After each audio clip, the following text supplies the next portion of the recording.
How's it going, Math 1 people? This is lesson 5.4, average rate of change. We've been working in Khan Academy's Math 1 material in Unit 8 titled Functions, and after this lesson you should be able to complete skill 19. You should also be able to complete skills 1 and 6 in Unit 9 titled Scatter Plots. Our objective for this lesson is that you'll be able to identify a function's average rate of change given a graph, table, or an interval. Remember, we talked about intervals in the last video. So we're going to define average rate of change. It's the rate at which a function increases or decreases. And the part in parentheses is important. Think of it like slope. Remember that we spent a lot of time talking about slope last semester. If I sketch a line real quick, let's say this is our line. The thing about slope is it's always the same for a line. So any 2 points that you want to pick on the graph, if you pick those 2 points, you can find the rise and the run, and that'll give you your slope, right?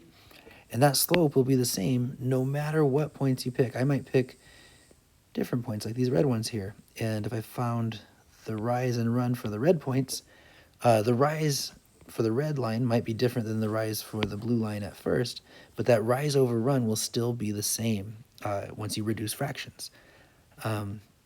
So I want to give you an alternate definition to average rate of change.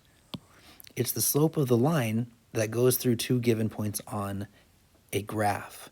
So we're moving away from lines. The thing is, you can pick any points you want on a line and the average rate of change will be the same. That's not the case with graphs that aren't lines. Obviously, this is not a straight line. And so if I pick any 2 points, maybe I pick this point and this point, then the line through those points is a completely horizontal line. The slope would be 0, and that would be the average rate of change from these 2 points. But if I pick different points, like say this point here and this point here, then the slope of this line is clearly not 0. It's a steep positive slope. So in that case, the average rate of change between those 2 points on the graph would be positive. Remember, you got to know how to find slope. Here's our slope formula from last semester. That's not going away, so don't forget that. And let's dive right into example 1. So I'm going to color code it. Let's highlight this one in blue. Which interval does f have an average rate of change of 0? So this is our function f here. And they give us an interval that I just marked in blue. The whole idea, whether you're given a graph or a table or an interval, you need to find 2 points and use the slope formula, or at least figure out if the slope would be positive or negative, depending on what you're being asked. So here, we're given an interval, and these are x values. So the points that we're talking about are when x is -2 and when x is 2. So when x is -2, the point on that graph is right here, and the point on the graph where x is 2 is right here. So the slope of this line that goes through those 2 points is 0. It doesn't go up, it doesn't go down. This is 0. And really, I might write these 2 points. -2 comma 5 is this point, and the other point is 2 comma 5. Now, I chose to use a visual argument, just using the graph. I graphed it and I saw that it was a horizontal line, so the slope is 0. But you could also have used the slope. You could have plugged in x1, y1, x2, y2 into your formula. You would get 5 minus 5 over 2 minus -2. Remember, subtracting a negative gets the same result as just adding. So we would end up with 0 over 4, which is 0. That's why we have a 0 slope. So this interval A, definitely has a 0 average rate of change. All right, let's check the other ones, though, because this might be more than one. I'll color this one in green. So option B, we are talking about the point negative 6 comma something. When x is negative 6, the point on the graph is right here. Looks like the y-coordinate is also negative 6. And when x is negative 4, that point on the graph is here. So we're talking about the point negative 4 comma negative 4. Now the line through these two green points is definitely not a horizontal line. It does not have a slope of 0. It's going to be a positive slope. So we could say a 0 average rate of change here. Again, you could plug that into your slope formula. We would have negative 4 minus negative 6, so negative 4 plus 6, and then negative 4 minus negative 6 again.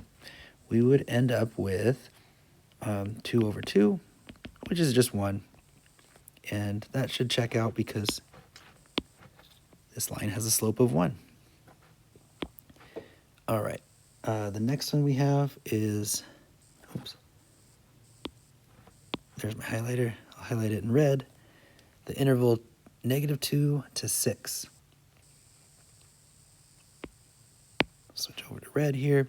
So when x is negative 2, we already marked that point. I'll mark it in red as well. We're talking about the point negative 2 comma 5. And the other point on our graph that has an x-coordinate of 6 is way over here. Looks like it's 6 comma negative 6. Now, if you like using the slope formula, you go ahead. I am just going to observe that the line going through these two red dots is not 0. It's going to be a negative slope, negative average rate of change. So it's not going to be a rate of change of 0. And then our last one, from when x is 0 to when x is 4, we're talking about the points 0 comma 8 and the points 4 comma negative 4. Again, if you want to use the slope formula, go ahead. You should get a negative number. Definitely not 0. So the only interval in example 1 that has an average rate of change of 0 is choice A. All right. So I want you to try practice problem number 1 on your own. It's asking you to find which interval has a positive average rate of change out of these 4 for the same graph. Okay? So pause the video, figure out which of these intervals, or maybe more than one, have positive average rates of change, and then come back and check your work. There we go. So intervals B and D should have positive average rates of change. Notice that interval A, we already did that. It had a negative average rate of change. Similarly, interval B, we already did. We highlighted it in green right there. So we know that has a positive average rate of change. We said so right here. If you check C, I'll just use a highlighter here. We're going from x values from 5 to 8. So when x is 5, we're looking at this point, and when x is 8, we're looking at this point. And the line through those 2 points is not a positive average rate of change. It would be negative. Same thing for, well, actually, the opposite for choice D. When x is negative 4, and when x is 0 is our new interval. So negative 4, we're looking at this point. And when x is 0, that's way up here. The line through those 2 points definitely has a positive average rate of change. So we can also circle choice D. Again, if you prefer, use the slope formula instead of plotting points. I think the plotting points is easier. Okay, example 2 and practice problem 2 also refer to this graph. So what is the average rate of change of f over the interval negative 7 to 2? Again, those at negative 7 and 2 are x values, x coordinates. So our first x coordinate is when x is negative 7. We should find out what the y coordinate would be. So when x is negative 7, I'm looking all the way down here at this point. It looks like y is also negative 7. And when x is 2,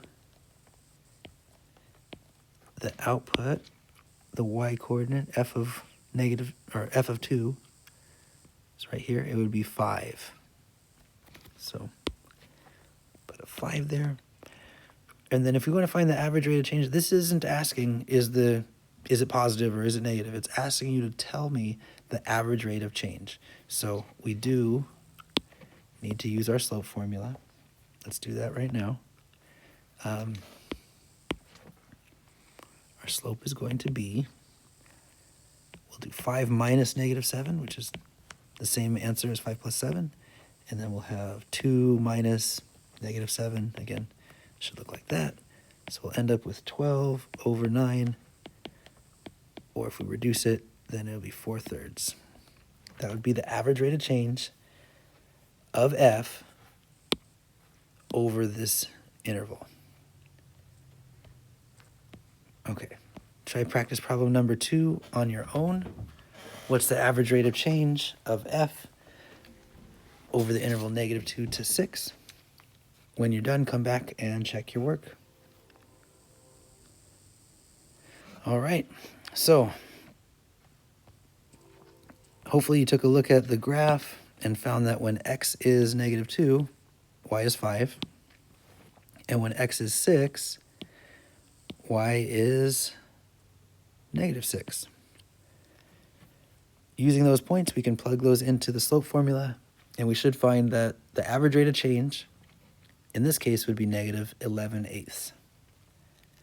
All right, so that was using a graph. Now we're going to find the average rate of change from a table.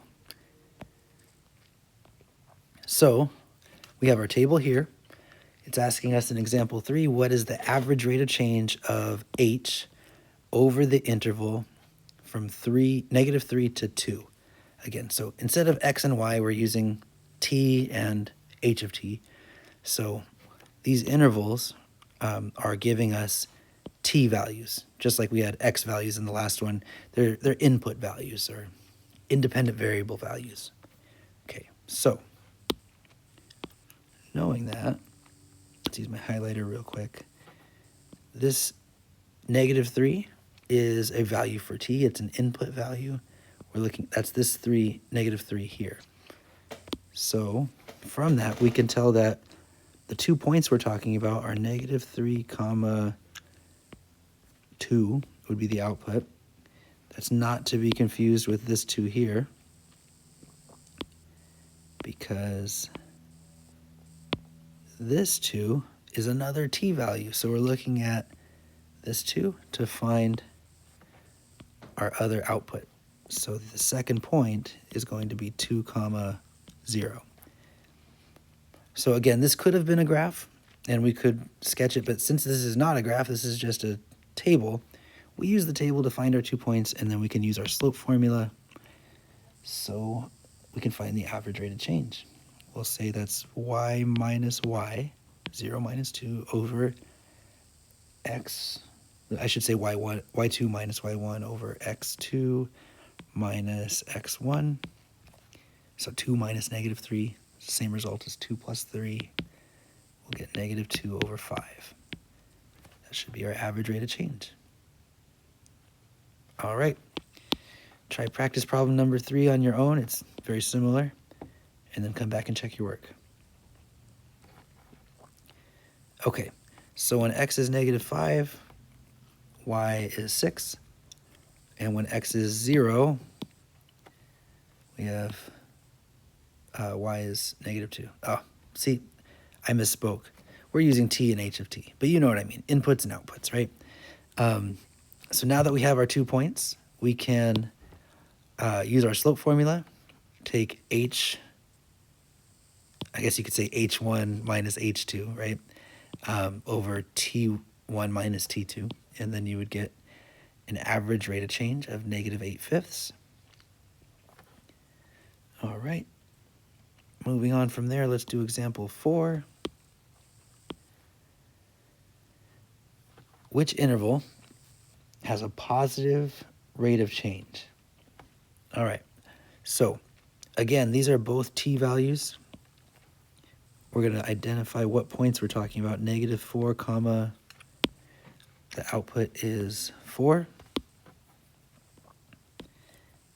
And the other point has a t coordinate of 3. According to our table, when t is 3, h of t is also 3. So we have these 2 points. And it's up to you. You could plug these into the slope formula. If you did, you would find that it has a negative average rate of change, a negative slope between those 2 points. What I would encourage you to do, though, is notice this pattern. All of these are in interval notation, right? And it wouldn't make sense to have a bigger number here and a smaller number to the right of it, right? Interval notation, just by nature, has the smallest number on the left and the bigger number on the right. So when you write these 2 points out, if I were to graph them, wouldn't this point be to the left of this point, right? Because -4 is to the left of 3 on the x-axis. Since we have that, all we really have to do is see, well, what's happening to the y value as we move from left to right. The y value was 4, it dropped to 3. So if we would visualize what that looks like, we have somewhere on our graph, we have a point on the left that's higher at 4 and a point on the right that's lower at 3. So the line through those points would be going down. It would have a negative slope. All right, let's do the same thing with option B. We have the point the x-coordinate would be -2. That's right here.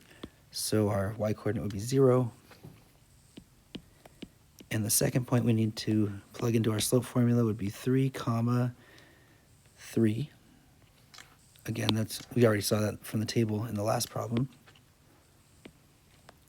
And again, moving from left to right, we started at a y-coordinate of 0, and that changed to 3. It went up. So as we move from left to right, the graph would be going up. So this would have a positive slope. So B is one of our answers. Let's try the next one. When when t is -5. Oops. Sorry about that. When t is -5, h of t is 6. And when t is 0, h of t is -2. Now, if you don't like my reasoning with looking at the y-coordinates since we're moving from left to right, I'll do one more slope. So using these points here,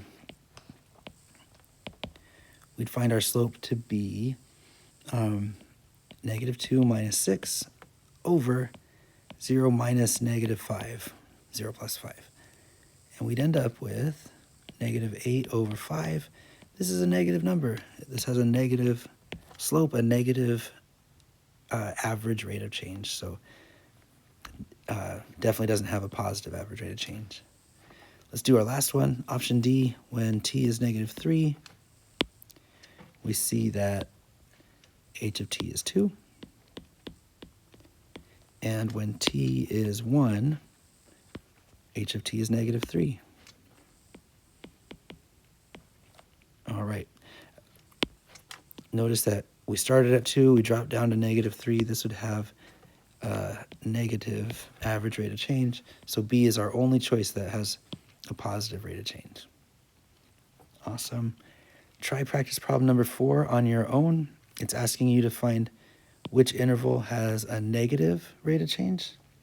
Out of these 4, I already marked the points for you. So pause the video, figure out which interval has a negative rate of change, and come back and check your work. There we go. Option A is the only interval that has a negative average rate of change. Okay, so we found average rates of change from a graph and from a table. Lastly, we're going to find average rates of change from an interval.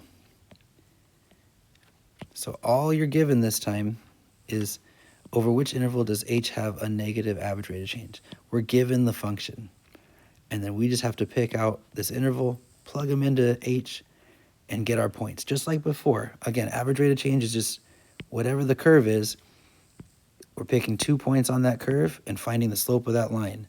In that case, it was positive, but it could have also been negative if we picked different points, right? So let's test out choice A here. We're given the interval from -3 to 1. So when x is -3, I pre-wrote some of this. We need to find out what the output would be, right? So that's what I have right here. I'm using the rule that we were given, this function, and I'm plugging in -3 for x. And we can see we've got -3 squared minus 1. We have to find out what that is. So -3 squared, -3 times itself is +9. 9 minus 1 is 8. So our output would be 8. When x is -3, our output is 8. So that's our first point, -3 comma 8. And our second point would be 1 comma something. So again, we need to plug in 1 to our function and find out what the output would be. 1 squared is just 1, and 1 minus 1 is 0. All right, so now we have our point. You're more than welcome to plug that into the slope formula, but again, since we move from left to right, as we move from the first point to the second point, I'm just going to notice that the y-coordinate dropped from, or the output at least, dropped from 8 to 0. This has a negative average rate of change. And that's what we're looking for, right? So it's definitely A. For the sake of time, I plugged these in to this function for you. But I'll talk about why we need to do all of this, okay? So let's test choice B in case more than one of these intervals has a negative rate of change. When x is -3, we already know what the output would be, right? So -3 comma 8 is one point that we would use in our slope formula. However, we did not plug in 5 yet. So I plugged it in here for you. You're welcome to check my work.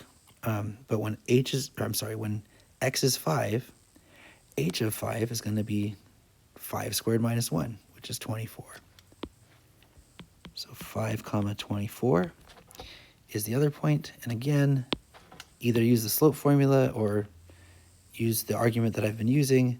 This is going to have a positive average rate of change. As we move from left to right, it goes from 8 to 24. That's going up.